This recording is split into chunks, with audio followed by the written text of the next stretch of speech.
Now I will show that this SLK230 is already on post start conversion kit by Cardot Smart Car Alarm System. So I'll show you that this is already finished. Okay. Engine stop. Okay. So I'll show you that this is also a hands-free lock unlock. So once we get away from the car, so it will automatically lock. Okay. Okay. So it is also emergency lock unlock. Once your battery getting low, so you can use the RFID reader for emergency lock and unlock. So this transmitter have no battery, so I will tap on the reader. Okay, unlock, unlock. Okay, once you want to lock, so just tap again. Okay, lock, unlock. So no need to use your emergency manual key. So it has also a remote start.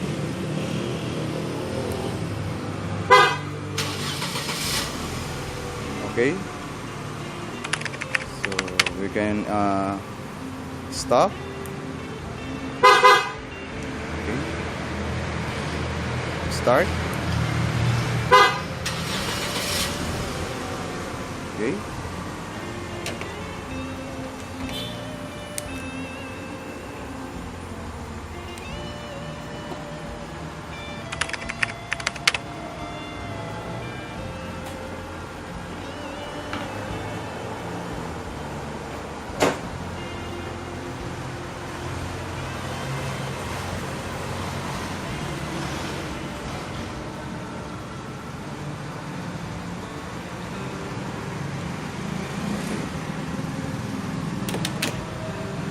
So now we will stop the engine.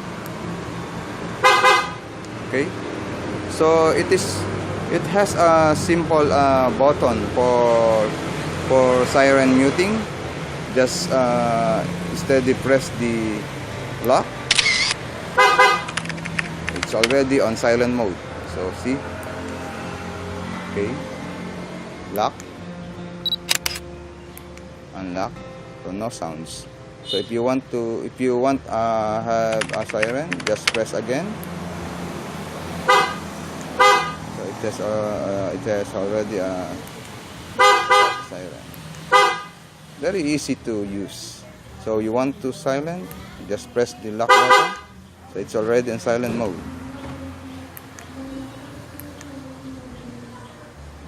Lock, unlock, lock. Start the engine.